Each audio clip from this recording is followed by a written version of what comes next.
ស្របពេលនោះគេក៏បានមកទៀតខ្លួនប្រែខ្លាយដូចជាមនុស្សធម្មតាក៏ប៉ុន្តែស្អាតខ្លាំងណាស់បរិមុខបានទៅប៉ះខ្លួនរបស់សម្រិទ្ធក៏ស្រាប់តែស្អាតជាពើចេះពីខ្លួនតែម្ដងសម្រាប់បានសម្លេងទៅកាន់បរិម្នាក់នោះតែគេជាអ្នកណាទៅបានជួយមកជួយមកកាន់ដូចទេតែក្នុងពេលនោះមិនមែនជាពេលសួរនាំនោះទេសំខាន់ពេលនេះគឺជាពេលដែលត្រូវប្រជុំជាមួយនឹងគ្រូថ្មសម្រាប់ក៏បានដើរសម្ដៅទៅរកគ្រូរួចឆ្លើយក៏បានញញឹម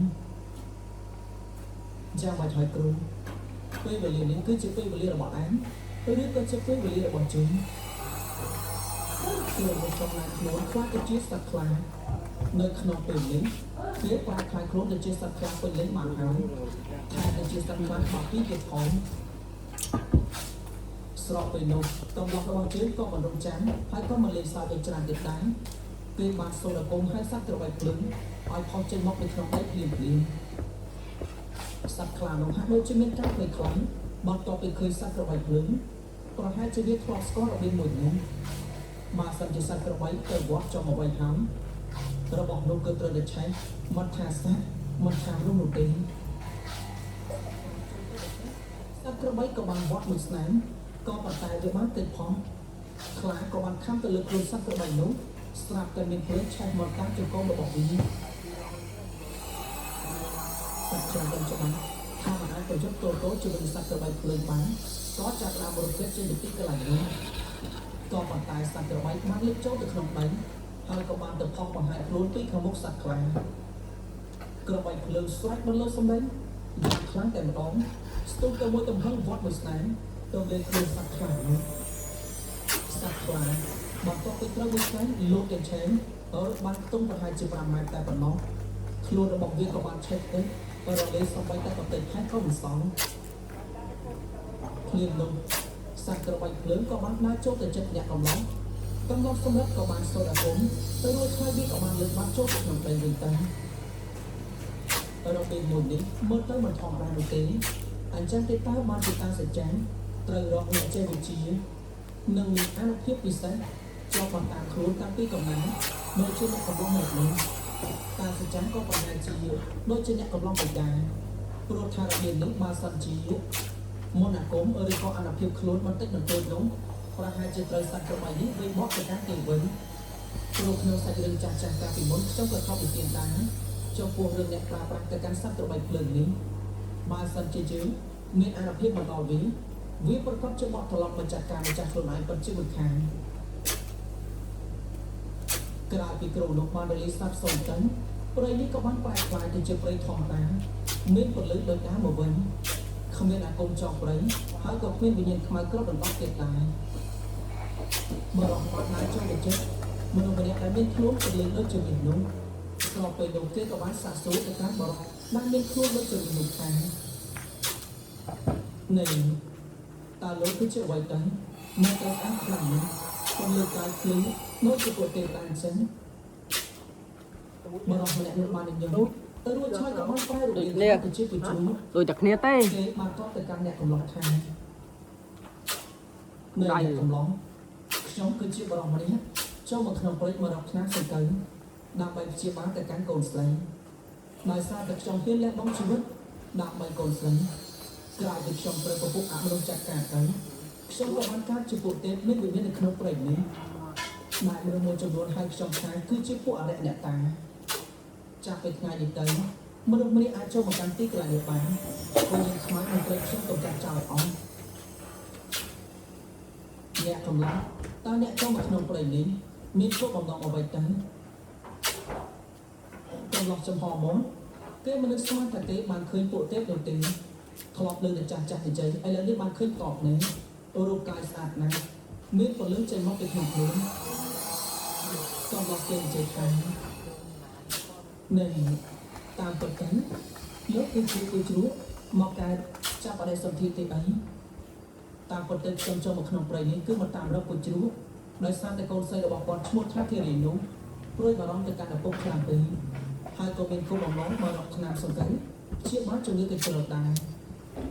ជំងឺកញ្ជ្រោលគឺការសាហាវខ្លាំងណាស់បើសិនជាព្យាបាលមិនត្រូវប៉ុន្តែជាធ្វើឲ្យមនុស្សបាត់បង់ជីវិតហើយ បរិបនោះក៏បានតបទៅកាន់អ្នកកំឡុងថាណែអ្នកកំឡុងឯងបានធ្វើអំពើល្អច្រើនណាស់ណែមកតាមជើងមកយើងមានរបស់ចង់ផ្ញើទៅកាន់កូនស្រីរបស់ជើងហើយឯងក៏ភ្លេចប្រាប់ទៅកាន់គេថាជើងបានកើតជាពួកទៀតហើយមានវិមាននៅក្នុងព្រៃនេះនាងមិនចាំបាច់មានការព្រួយបារម្ភនោះទេបរិបអ្នកនោះបានដើរនាំមុខទៅរួចឆើក៏បានចូលទៅដល់ទីកន្លែងមួយវាប្រៀបដូចជាច្រកទ្វារចូលទៅកាន់ទីកន្លែងមួយទៀតអញ្ចឹងបន្ទាប់ពីឆ្លងច្រកទ្វារនោះសម្រាប់បានឃើញប្រាសាទជាច្រើនមានស្រីទេពធីតារស់នៅទីកន្លែងនោះទូជ្រក់និយាយថាទីកន្លែងនេះហើយគឺជាវិមានរបស់ខ្ញុំអ្នកទៅទីកន្លែងនេះសត្វតែជាបរិវាររបស់ខ្ញុំកាត់ឡើងដោយបងដោយសារតែខ្ញុំទីលះបង់ជីវិតដើម្បីកូនស្រីដូច្នេះហើយបន្ទាប់ពីខ្ញុំត្រូវខ្មោចពេលចាស់ការខ្ញុំក៏បានបង្កើតទីកន្លែងនេះមានឫទ្ធិអំណាចនៅក្រៅប្រាក់ដើមព្រៃនេះជួយការពារទៅកាន់មនុស្សដែលជាអ្នកសាស្ត្រជាអ្នកកតញ្ញូជាមួយនឹងពុកម្ដាយឃើញទេវិមានរបស់ខ្ញុំស្អាតខ្លាំងណាស់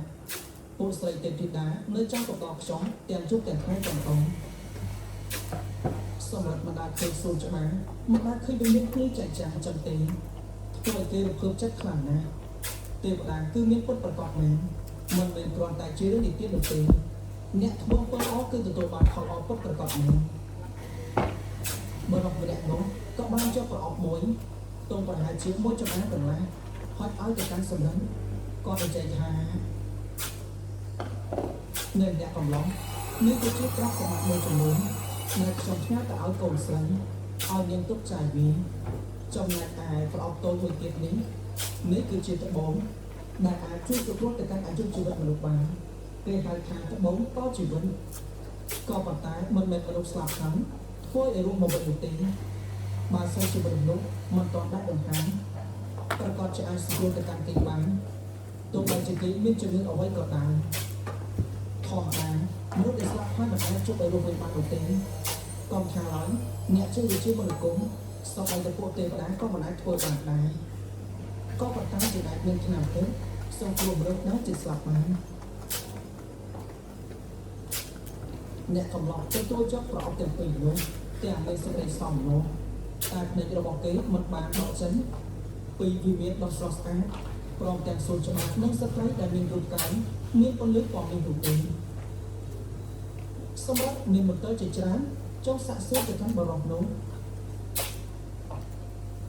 អ្នកទីជ្រក់តាមរូបជើងបានតបពីដាក់ដង្ហើមភ្លៀងនៅខ្លាចជាខ្មោចឬក៏មកចាប់ជាតិភ្លៀងពួកជ្រក់បានរៀបរាប់ប្រាប់ថាក្មួយកំឡុងមនុស្សជើងបានសិនជាផត់ដង្ហើមភ្លៀងប្រកបទៅចាប់ជាតិភ្លៀងមិនមែនកើតទៅជាខ្មោចនៅឡងទៅកាន់ជើងនោះទេតែអ្នកកំឡុងគេបាននិយាយទៅកាន់ប្រជាថាគេមានចំណងរឿងមួយ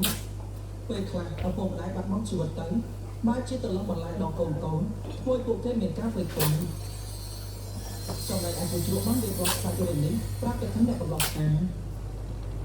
តាមពិតទៅឪពុកម្ដាយដែលបានបាត់បង់ជីវិតទៅនោះពេលខ្លះគាត់មានចិត្តអាឡ័យនឹងកូនគាត់បានកើតទៅជាពពួកសម្បវេសីសត្វដែលមានអាយុត្រឹម12ថ្ងៃរបស់មនុស្សហើយគាត់បានទៅលេងជាមួយកូនចៅដូច្នេះហើយកូនចៅនឹងបានឃើញពួកគាត់ក៏ប៉ុន្តែពួកសម្បវេសីសត្វនេះមិនបានទៅលំអឡាយនោះទេគេគ្រាន់តែវិញ្ញាណរំចាំពេលទៅចាប់ចិត្តតែប៉ុណ្ណោះតែបើសិនជាមានក៏ពួកខ្មោចព្រីបន្លំខ្លួនទៅធ្វើជាឪពុកម្ដាយដែលបានបាត់បង់ជីវិតនោះវាគឺជាពពួកខ្មោចព្រីអសូរទេគឺជាកំណត់ផ្សេងទៀតនៅពេលដែលយើងធ្វើដំណើរទៅកាន់ទីកន្លែងស័ក្តិសមយើងតែដំណើរខ្លួនបន្លាយទៅកាន់មនុស្សមិនថាអ្នកចិត្តអ្នកឆ្ងាយឬក៏ជាកូនចៅអីនោះទេព្រោះវាខ្លាចថាយើងនេះទៅរំខានវាកំពុងតែស៊ីរបស់កខ្វក់ដែលបានសេះសល់បន្ទាប់ពីគេបូជាសង្ឃសាក់កិតមើលទៅមេត្តាបិតាស្លាញ់ទៅកាន់កូនខ្លាំងណាស់រឿងអីកូនចង់ជួបហើយមេត្តាបិតាទៅដំណើរខ្លួនជាពពួកខ្មោចទូនីសាមានអត់ទេទៅមកទៅកាន់កូននេះចូលទៅពេលហើយស្លាញ់ទៅកាន់កូនចៅខ្លាំងណាស់គាត់មានលុយទៅវិញទៅពួកបានកូនចៅរបស់គាត់ទៅទេតែពួកដែលជួយបានឃើញនៅក្នុងទីកន្លែងគាត់ខ្ញុំគឺសាប់ទៅជាពួកខ្មោចព្រាយគឺមកទៅដល់ចាស់ណា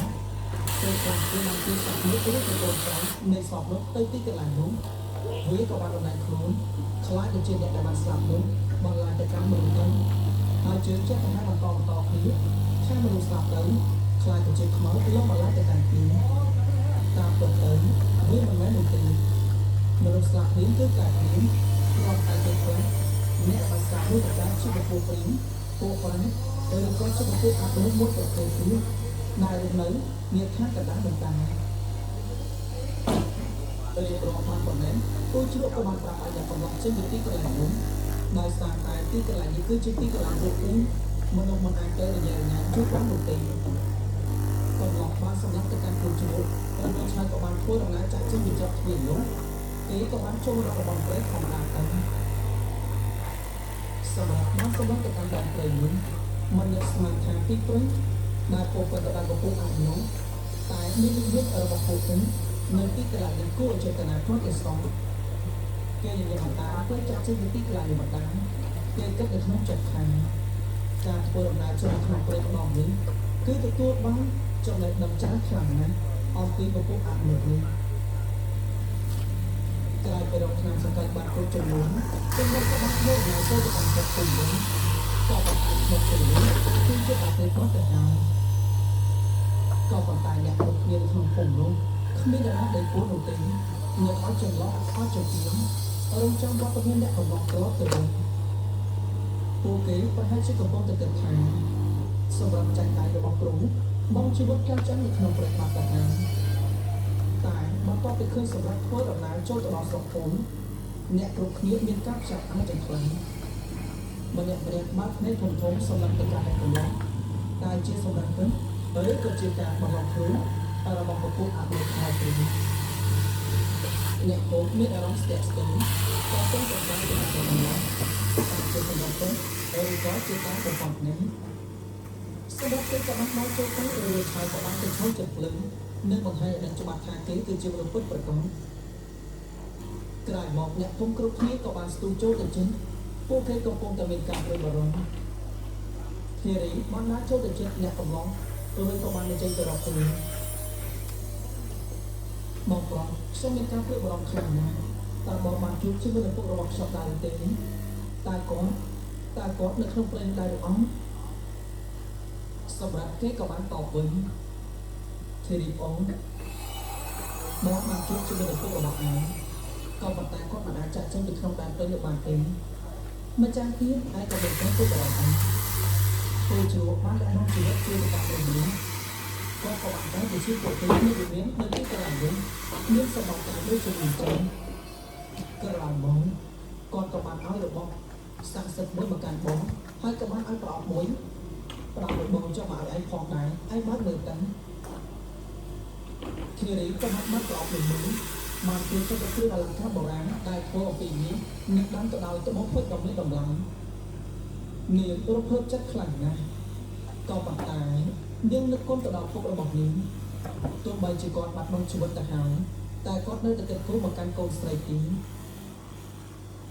អ្នកភូមិមានចិត្តងឿងឆ្ងល់ក៏បានសួរបញ្ជាក់ទៅកាន់អ្នកកំឡុងរបស់ជើងនៅក្មួយឯងបានជួបជាមួយពួកទេវតានៅទេពួកជើងនេះធ្លាប់តែមានការសង្ស័យមិនជឿថាមានពួកទេវតាអីនោះទេឯងជួយបញ្ជាក់ឲ្យជើងបានដឹងច្បាស់ដែរឬអត់សម្រាប់តបខាងអរពលទាំងអស់គ្នាមកទៅពុំមកបដៅចឹងធ្វើល្អបន្តធ្វើឲ្យបានចាស់នៅរូបមានទៅតែក៏មានអ្នកក្រក៏មានអ្នកមានទ្រព្យសម្បត្តិច្រើនក៏មានដែរសាគិតមើលទៅបើសិនជាអំពើបងអំពើបាបគ្មានផលនោះហើយចង់ចាំបាច់កើតមានស្ដាប់មានសទ្ធិមានអ្នកសង្កេតធ្វើអ្វីអ្នកកើតមកទៅទៀតដោយសារតែបងទៅអ្នកកើតមកមានរឹតមានជាដោយសារតែគេបានធ្វើបងចិត្តបងច្រើនជាខ្ញុំចង់អរគុណល្អតែឈ្នះទៅកាន់ជីវិតអាក្រក់ជាងនេះក្រោយពីនោះទៅអ្នកគ្រប់គ្នាក៏បានជួយកងរបស់ជើងក៏បានទៅរបស់ឆ្នាំដើម្បីជួយជាបាលទៅកាន់ធារីផងដែរធារីមានសមាជិកខ្លាំងចេះតែយកសម្បត្តិទៅតាមរបស់នេះមើលទៅយើងមានអារម្មណ៍ថាដូចជាសន្តិភាពខ្លាំងណាស់ស សម្រាប់នៅទីកន្លែងដែលជួយព្យាបាលទៅកាន់ធារីដោយរយៈពេលច្រើនថ្ងៃក៏រហូតដល់អ្នកបានជាសះស្បើយពី